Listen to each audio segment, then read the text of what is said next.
Hello, I am Peter Okwacha. Welcome to Focus on Africa. Our top stories. 49 people are killed, including at least 4 Somalis, in a gun attack on 2 mosques in New Zealand. It's the worst terror incident in the country's history.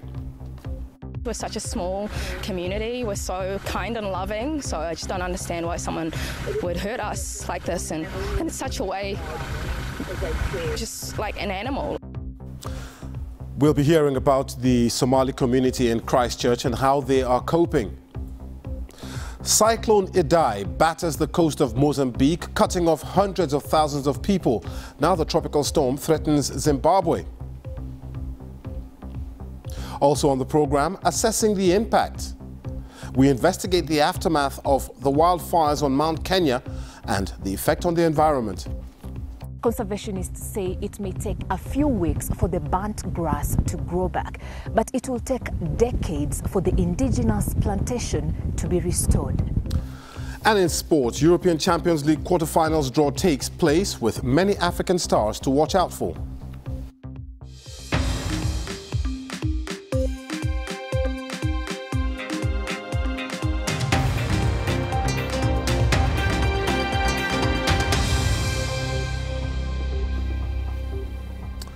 Thanks for joining us here on Focus on Africa from BBC World News. It's the worst terrorist incident in the history of New Zealand. 49 people have been killed, including at least 4 Somalis, after a suspected right-wing extremist opened fire on Muslim worshippers at 2 mosques in Christchurch. At least 20 others are seriously wounded. One man in his 20s has been charged with murder and 2 others are being questioned. Let's get the latest on Friday's incident from correspondent Paul Adams. Drama on a quiet street in Christchurch. Wheels still spinning on a car rammed by police. A suspect wrestled to the ground by armed officers. The police dealing with events without parallel in New Zealand's history. Outside a mosque in Linwood, east of the city centre, more frantic police action. Officers called to the scene of a second terrible shooting.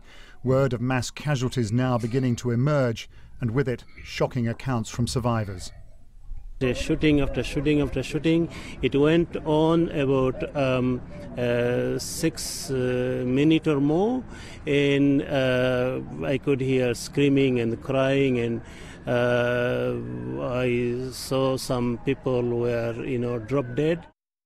A gunman identified as Brenton Tarrant live-streamed his attack on Facebook, earlier publishing a 73-page manifesto full of hatred online. The shootings happened as worshippers gathered for Friday prayers. They watched helpless as the gunman kept firing. There was one guy changing his, the gun and taking the other one because he parked on this side driveway next to the mosque house, and he just take the gun and then firing started again. The attacks began in the early afternoon here at the Al Noor Mosque in Hagley Park. Soon afterwards, the second mosque, not far away, also came under attack. At the Deans Avenue Mosque, we now know that 41 people have lost their lives. And at the Linwood Mosque, 7 have lost their lives. Of the 40 people who have been treated at Christchurch Hospital, 1 has now passed. So the total number of people who have died in this horrendous event are 49. Only when the shooting stopped could ambulances reach the 2 mosques. Soon dozens of wounded people were being rushed to hospital, and all day the number of reported deaths continued to rise.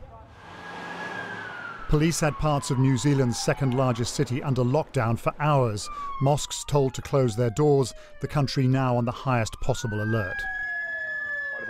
Julian, we're just going to interrupt. New Zealand's Prime Minister had defiant words for those responsible. You may have chosen us, but we utterly reject and condemn you. We have undoubtedly experienced an attack today that is unprecedented, unlike anything that we have experienced before. But as I say, New Zealand has been chosen because we are not a place where violent extremism exists. We reject those notions and we must continue to reject them.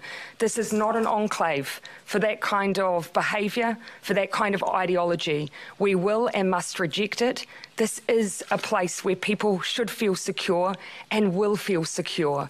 I am not going to let this change New Zealand's profile. None of us should. Today's events have shaken New Zealand and its small Muslim population to the core. You don't think something like this could happen in New Zealand?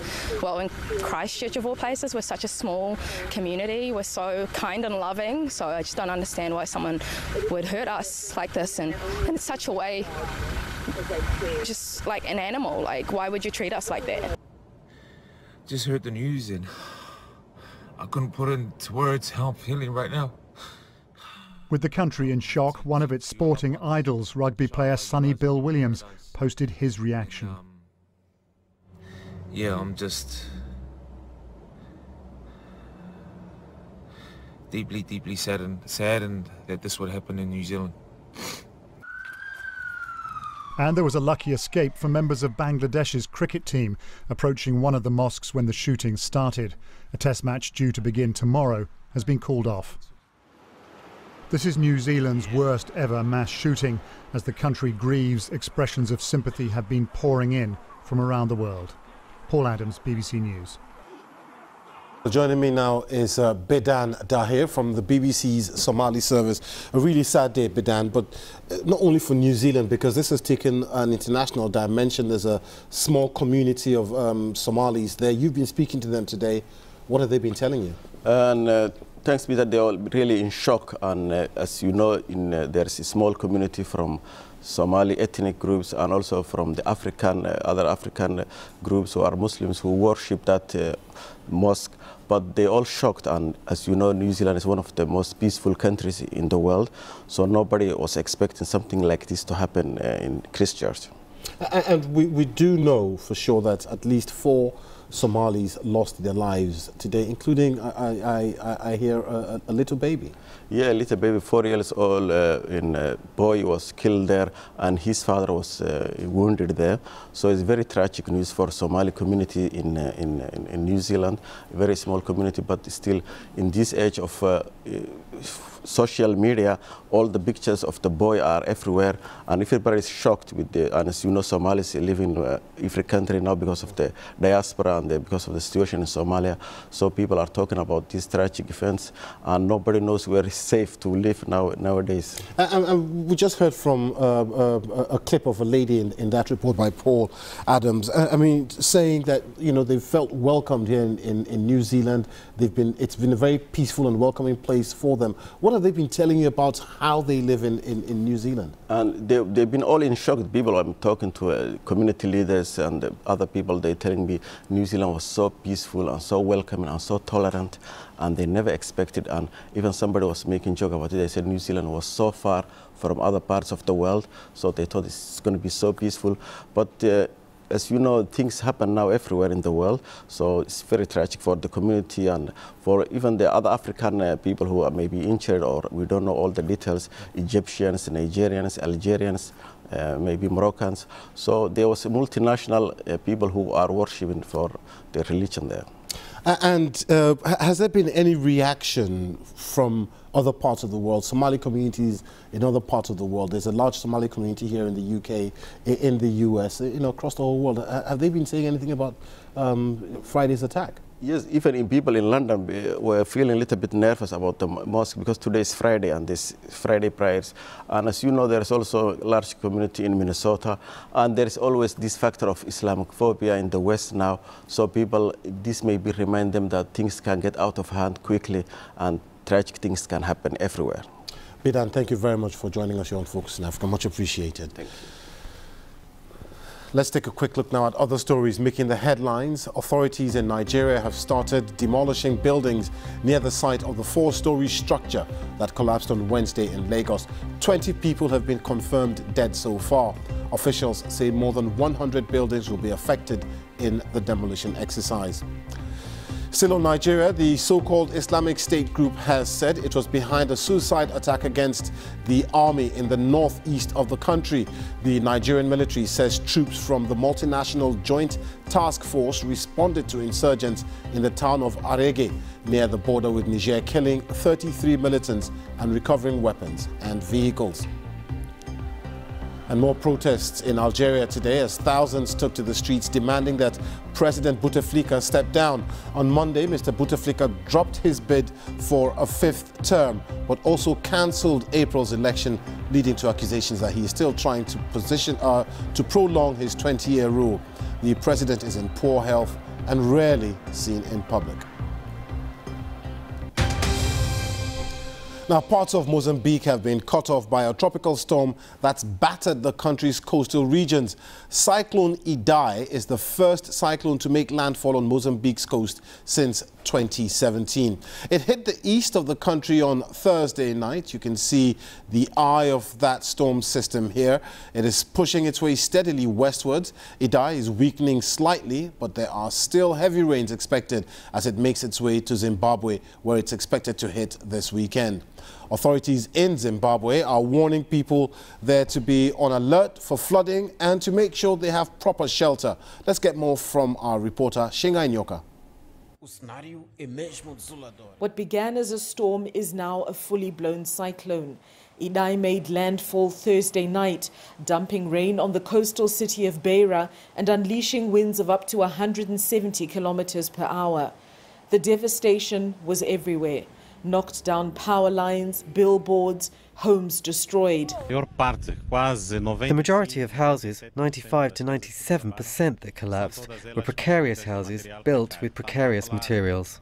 The flying debris left some injured and hospitalized.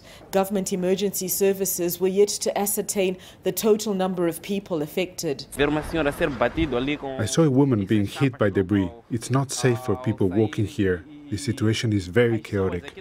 The government had announced a curfew from 11 a.m. local time, a curfew that some ignored. Reports say villages along the coast of the northerly Zambezi province were cut off from the mainland by a 2-meter storm surge.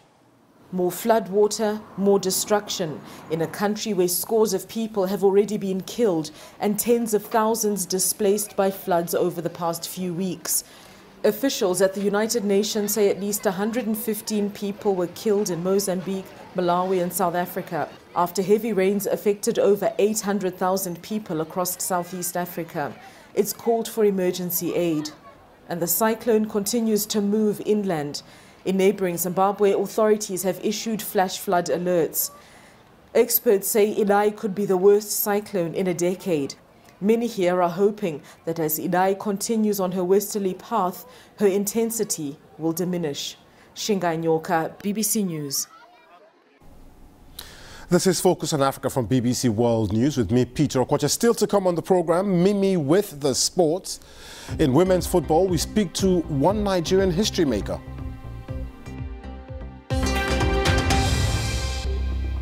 I'm Peter Okocha. The top stories this hour.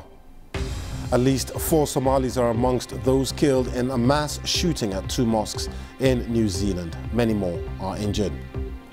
And Cyclone Idai makes its way to Zimbabwe from Mozambique. It made landfall on Thursday with wind speeds of up to 177 kilometers per hour. For more than 2 weeks now, firefighters have battled one of the greatest fires to ever break out on Mount Kenya, Africa's second highest peak and one of the country's main sources of water. Thousands of acres of moorland were destroyed, and in a few weeks the rainy season will begin, and conservationists say the country is at risk of flash floods and water shortage. Mercy Juma reports from Mount Kenya. What was just a few weeks ago an enchanting green leafy paradise with thousands of acres of grass and exotic plantation is an eyesore today. Last February, at least 15 different fires have ravaged a huge chunk of the National Reserve and the moorland on this mountain. But the crisis isn't over yet. As I was heading to the burnt areas of the mountain, we spot another fire. This time, a Kenya Wildlife Service warden tells me it is a fresh fire. In just under 2 weeks, the once lush moorland of Mount Kenya has been reduced to this, a charred, unattractive bare space. Conservationists say it may take a few weeks for the burnt grass to grow back, but it will take decades for the indigenous plantation to be restored. This is how healthy moorland looks like, thick and spongy. Kenya's Wildlife Service estimates that 80,000 acres of this vegetation has been burnt. This mountain is at the heart of Kenya's economy and livelihood, an important tourism site that boasts a wide range of wildlife. Mount Kenya's forest is also one of Kenya's most important sources of water, meeting almost 50% of the country's needs for fresh water.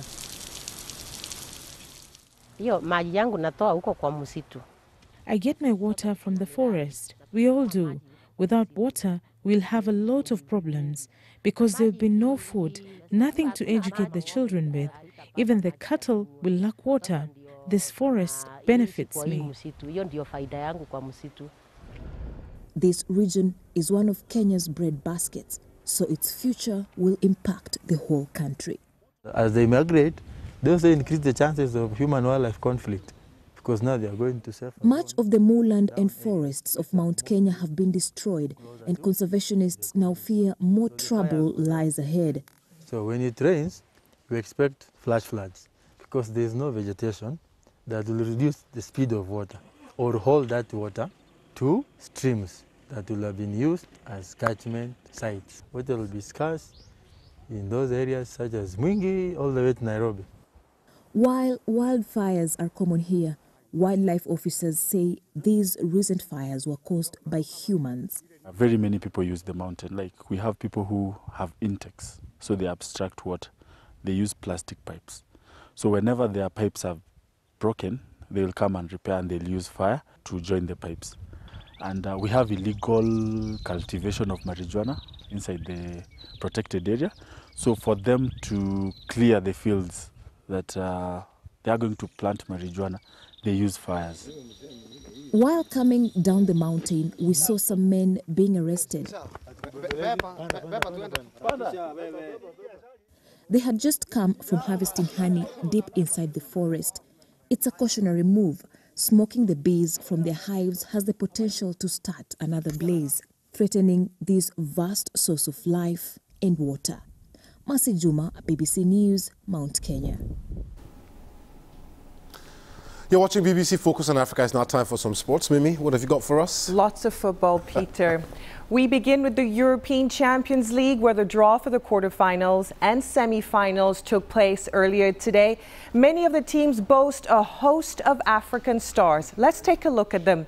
Ajax, who were drawn against Juventus, have the likes of Cameroon goalkeeper Andre Onana and Morocco international Hakim Ziyech, amongst others, in their squad. And Liverpool, who were the beaten finalists last season, will be taking on Porto. Both sides have big-name African players. Liverpool have the reigning African Footballer of the Year, Mohamed Salah, and Senegal's Sadio Mane, as well as Guinea's Naby Keita over there. They also have Cameroon defender Joel Matip. Let's not forget, Porto also have Moussa Marega, who has been a key player in the squad, and Algeria international Yassine Brahimi. And it's an English derby as Tottenham Hotspur were drawn against Manchester City, both sides going for their first title. Spurs have Ivory Coast international Serge Aurier and Kenya's Victor Wanyama, whereas City have Algerian star Riyad Mahrez. And Manchester United, who were drawn against Barcelona, also have Ivory Coast international, the defender Eric Bailly, right there on the left of your screen. Moving on to the African Champions League, it's the final round of group games this weekend, where the quarterfinal lineup will be complete. 6 places are up for grabs. TP Mazembe, Al Ahly and Wydad Casablanca will all be vying to make it to the knockout stages.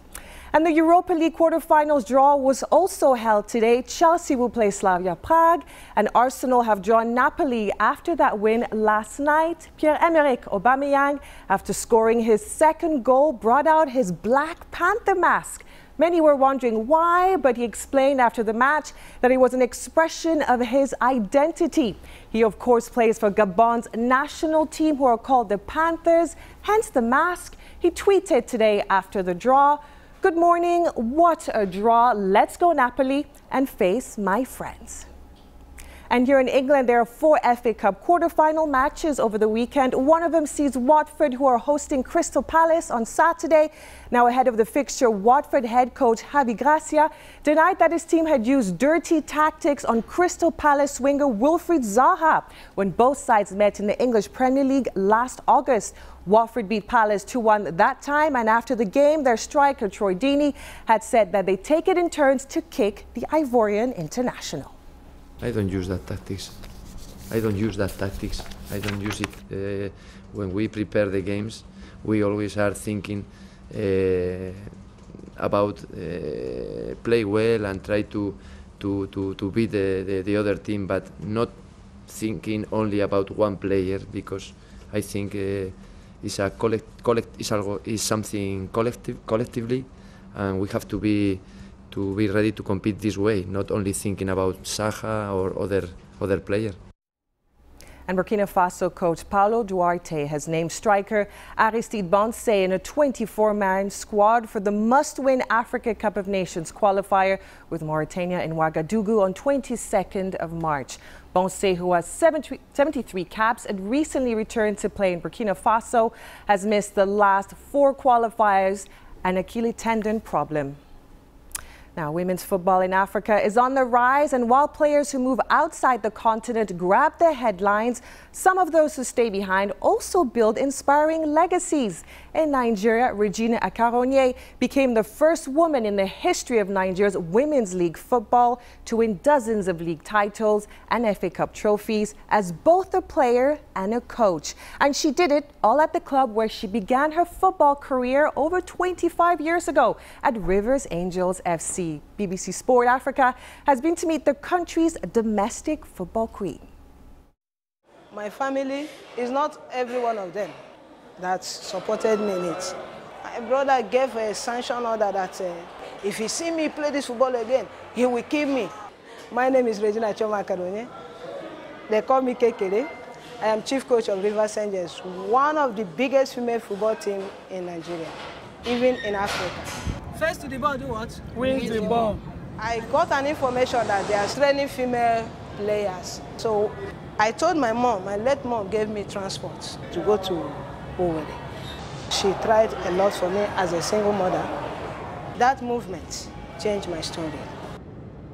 I joined Vic Starlets, which is Rivers Angels today, at my young age in 1988. I played till 2007 in Rivers Angels and I hung my boot.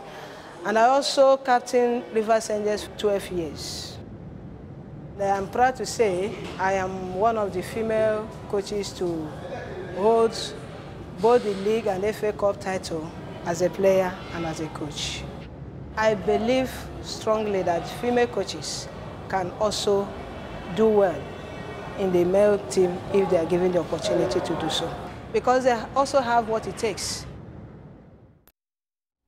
Great to see legends giving back in the game. That's all the sport, Peter. She's brilliant, by the way, but I want to put you on the spot now. What's the most difficult tie in that Champions League draw? Well, I mean, it depends. But if you look in there, a lot of people saying Barcelona the favourites. Some are saying Manchester City. Me personally, I'm interested in seeing Liverpool and Porto with all the African stars that they have on display. My money is on Porto or Ajax. Okay, to win. Not mine. But we'll see. Not too long to go now.